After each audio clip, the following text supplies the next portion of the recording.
umaga sa inyong lahat. Magandang umaga po. May lumiban ba ngayong araw? Wala po. Mabuti naman kung ganun. Inaayayahan ko ang lahat na tumayo para sa isang panalangin. Joanna, pumunta ka dito sa harap at pangunahan mo ang ating panalangin. Sa ngalan ng Ama, Anak, Espiritu Santo. Ama naming makapangyarihan, aming pinupulit sinasamba. Kami po ay nagpapasalamat sa panibagong araw na ito. Kami rin po ay humingi ng tawad sa mga pagkakamaling aming nagawa. At naway gabayan mo po ang aming mga magulang na siyang nagbibigay suporta, maging ang aming guro na siyang nagbibigay kaalaman sa amin. Ito po ay aming dinadalangin sa ngalan ni Jesus. Amen. Ito Santo. Amen. Huwag muna kayong maupo. Upang magising ang inyong diwa, ay minahanda akong isang video clip na sabay-sabay nating aawitin at gagayahin. Handa na ba kayo, class? Opo.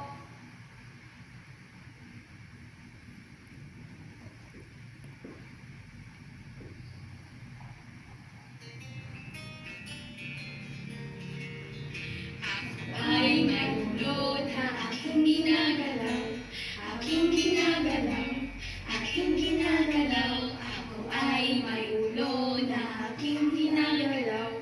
Salamat sa may kapal. Ako ay may balikat na aking ginagalaw, aking ginagalaw, aking ginagalaw. Ako ay may balikat na aking ginagalaw. Salamat sa may kapal. Ako ay may kamay na aking ginagalaw, aking ginagalaw, aking ginagalaw. Ako ay may kamay na aking ginagalaw. Salamat sa may kapal. Ako ay may gaywang na aking ginagalaw, aking ginagalaw, aking ginagalaw. Ako ay may gaywang na aking ginagalaw. Salamat sa may kapal. Ako ay may tuhod na aking ginagalaw, aking ginagalaw, aking ginagalaw. Ako ay may tuhod na aking ginagalaw. Salamat sa may kapal. Ako ay may ulo, may balikat, may kamay, may baywang, may tuhod na aking ginagalaw, aking ginagalaw, aking ginagalaw. Ako ay may ulo, may balikat, may kamay, may baywang, may tuhod na aking ginagalaw. Salamat sa may kapal. Maraming salamat, class. Maaari na kayong umupo. Bago tayo dumako sa ating bagong aralin, ay sino ang maaaring makapagbahagi kung ano ang ating tinalakay ng huli nating pagkikita? Sige, ikaw, Syra. Ang ating pong tinalakay ay tungkol po sa pang-uri at katasan nito. Magaling. Ano nga uli ang pang-uri, class? Sige, ikaw, Yvonne. Ang pang-uri ay mga salitang naglalarawan sa tao, bagay o pangyayari. Ito ay binubuo ng lantay, panghambing at pasuklod. Tama. Iyan ay patunay na talagang nakinig kayo sa ating huling talakayan. Okay, sa pagsisimula ng ating panibagong talakayan ay may nihanda akong pambungad na gawain. At ito ay pinamagatang ano ang ibig mong sabihin. Sa gawain ito ay may ipapakita ako sa inyong gifts. Nakikita ba ng lahat? Opo. Okay, kapag ba nakikita nyo yung gifts na ito, ano yung unang pumapasok sa isipan ninyo? Sino ang maaaring magbigay ng ideya? Sige, Rena May. Kapag nakakita ako ng bulaklak, ahas, kandila at ibon, karaniwang sumisimbolo ito sa pag-ibig, kalayaan, pagbabago at kamatayan. Tama, palakpakan natin si Rena May.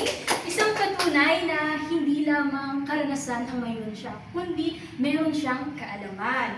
At bilang karugtong nito, ay may inihanda akong awitin. Sa awitin na ito ay pinamagatang Anak ni Freddy Aguilar. Pakinggan ninyo ng mabuti dahil may mga inihanda akong katanungan. Handa na ba ang lahat?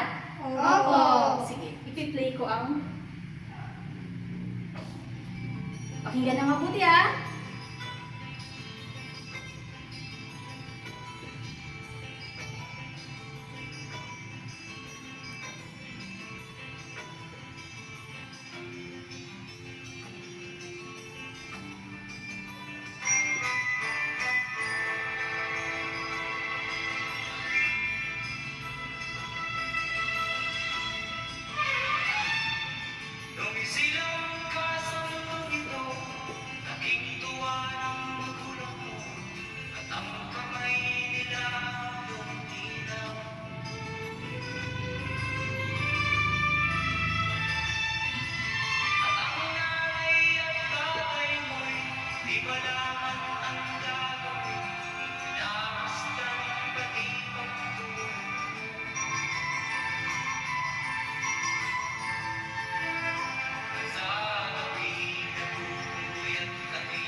Okay, napakinggan niyo ba ng mabuti?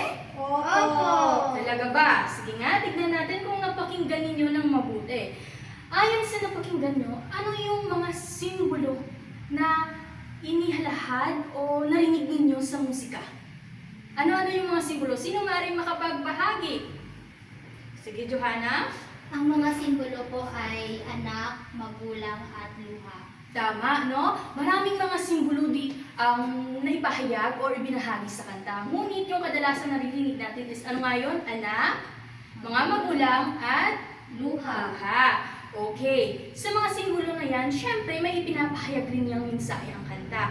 Ano yung pinapahayag na mensahe o ano yung pinapahawatig niya sa mga nakikinig? Sino maaaring magbahagi? Sige, Ebon. Ipinapahiwatig ng kanta ang pagmamahal, sakripisyo at pagkabigo ng magulang sa anak na umuwi sa maling landas ngunit sa huli ay nagsisisi. Okay, magaling! Palakpakan natin ang inyong mga sarili. Isang patunay na nakikinig kayo ng mabuti. At batay sa mga gawain natin ginawa, may mga ideya na ba kayo kung anong paksang ating tatalakayin ngayong araw? Opo. Sige nga, tungkol saan ito? Tungkol saan? Simbolo at pahiwatig. Sa? Simbolo at mga pahiwatig. Tama, ito ay tungkol sa mga simbolo at pahiwatig.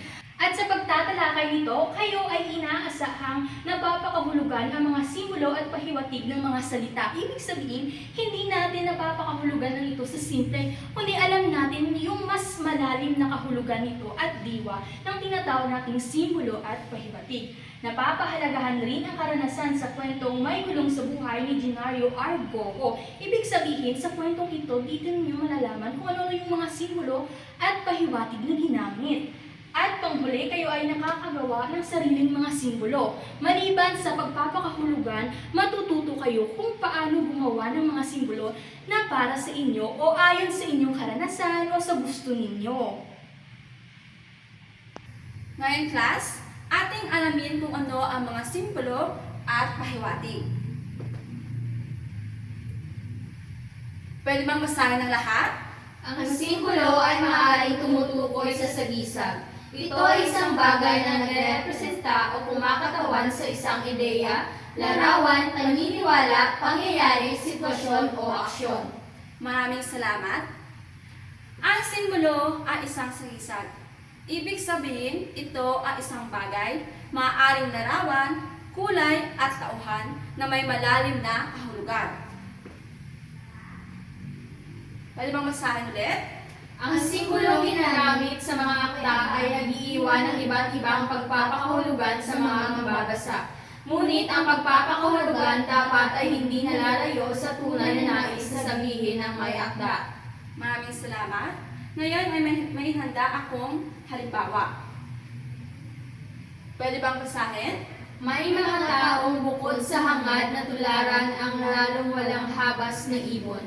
Ang agila ay may mga palatandaan ta rin ng buwetre ng kuwago at ng malaking payakan na sumisipsip ng dugo ng tao. Sa ating halimbawa, ano ang simbolo na inyong makikita? Joanna? Ibon. Tama. Maraming salamat. Ano pa? Johanna? Agila, buwetre, at bayakan. Magaling. Ngayon, ay tungo naman tayo sa pangalawa nating halimbawa. Pwede bang masahin na lahat? Kahit simpleng payong lamang, sumasalamin ito sa masinop at makakalikasang pamumuhay ng Pilipino. Maraming salamat.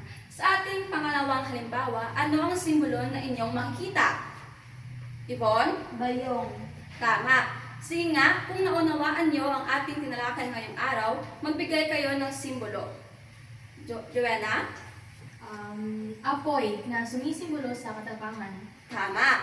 Sino pa magkapagbigay? Johanna? Kalapati, ito ay sumisimbolo sa kapayapaan at kalayaan. Magaling. Ngayon, ay tatalakayin naman natin ang pahiwatig. Basahin na lahat. Maituturing itong mahalagang sangkap na ginagamit sa anumang akdang pampanitikan. Ang pahiwatig ay isang estilong ginagamit upang sabihin ang kanyang gustong sabihin sa parang hindi lantad. Maraming salamat. Ito ay isang paraan na napapahayag kung saan hindi diretsahan o lantaran. Sa halip, gumagamit sila ng clue o palatandaan para ipahiwatig ang mensahe. Meron dito akong inihandang halimbawa rin. Basahin ang lahat. Sa matinding sikat ng araw, tila siya isang mandirigmang sugatan, ngunit matatag na nakatindig sa pinagwagiang larangan. Ano kaya ang pinapahiwatig nito? Sino may alam? Joanna? Nagtagumpay? Tingnan natin kung tama ang sagot. Tama! Ngayon, tungo naman tayo sa pangalawang halimbawa, class. Pwede bang basahin na lahat? Mukhang malalim ang iniisip ni Ana habang nakatanaw sa malayo at hindi sumasagot sa tawag ng guro. Ano kaya ang pinapahiwatig nito? Sino may alam? Yvonne? May mabigat na problema. Tingnan natin kung tama ang iyong sagot.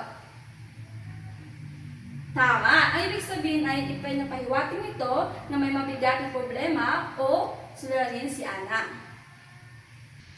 Okay class, nabasa ba ninyo ang kwentong pinamagatang May Gulong na Bahay na aking pinatakdang aralin sa inyo? Opo! Mabuti naman kung ganon. Ngayon, bago ang lahat, tumungo naman tayo sa may akda. So siya ay si Genaro R. Goho Cruz. So siya ay isang guro, makata at manunulat ng mga akdang pambata. So siya ay pinanganak noong 16 Disyembre 1976 at siya ay nakatira sa Tondo, Manila. So ngayon siya ay kasalukuyang nagtuturo sa Pamantasang de la Salle, Maynila at sa Pamantasang Normal ng Pilipinas. Kaya kung talagang nabasa nyo at naunawaan nyo ang kwento ay meron akong hinahandang mga katanungan dito. So ang una ay, base sa kwentong nabasa ninyo, ano ang pinapahiwatig ng kwento? So magtaas lamang ng kamay ang gustong sumagot. Okay, Yvonne? Pinapahiwatig ng kwento ang pagtanggap, pag-asa at pagmamahal sa kabila ng kahirapan. Tama, dahil ang pamilya na ito ay nakatira sa isang gulong na bahay. At pangalawa, ano ang sinisimbolo na makikita sa kwento at ano ang pinapahiwatig nito? Okay, Joanna? Ito ay sumisimbolo sa pagiging palaboy-laboy at kawalan ng permanenteng tirahan. Tama, dahil malungkot ang simbolo ng kwentong ito dahil ang kanilang bahay na gulong, yun ang ginagamit nilang pamumuhay sa araw-araw. Pangatlo ay, kung ikaw ang nasa sitwasyong ng pangunahing tauhan sa kwento, paano mo ito haharapin? Okay, Rena? Kung ako ang nasa ganoong sitwasyon, ako'y magpapakatatag at manatiling positibo sa kabila ng kahirapan. Tama. Panghuli naman, paano ninyo maiuugnay ang karanasan ng tao sa kwento sa inyong sariling karanasan sa pamilya o sa komunidad? So, Yvonne? Maiugnay ko ito sa mga taong nakikita ko sa komunidad na sa kabila ng kanilang paghihirap ay patuloy pa rin silang nagsusumikap upang maiahon ang kanilang buhay. Magaling, ang lahat ng mga sagot nyo ay tama. Okay class, mayroon tayong gawain ngayon, kaya makinig kayo sa aking sasabihin. Sa isang buong papel ay gumuhit kayo ng 5 simbolo na maaring sumisimbolo o nagpapahiwatig sa inyong mga karanasan o sa pang-araw-araw niyong pamumuhay. At pagkatapos nun ay ipaliwanag o isalaysay nyo dito sa harap. Maliwanag ba? Opo! Maaari na kayong magsimula at bibigyan ko lamang kayo ng 5 minuto sa paggawa.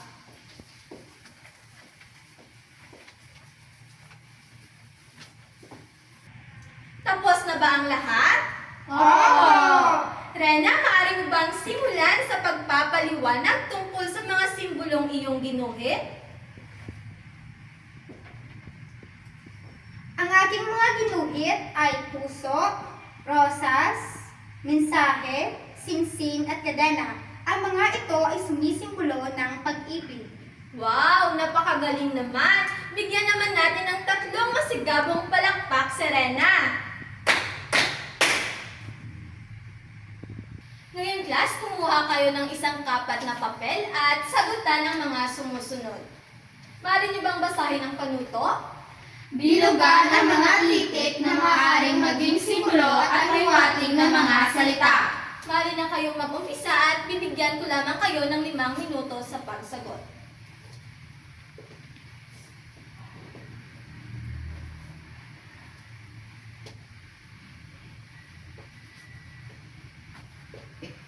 Tapos na bang lahat?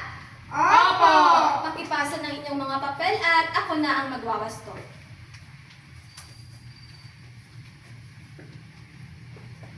Sa araw na ito, class, ang inyong takdang aralin ay ipapaskil ko na lamang sa Google Classroom at ipapasa nyo ito sa susunod na linggo sa pamamagitan din ng Google Classroom. Maliwanag ba?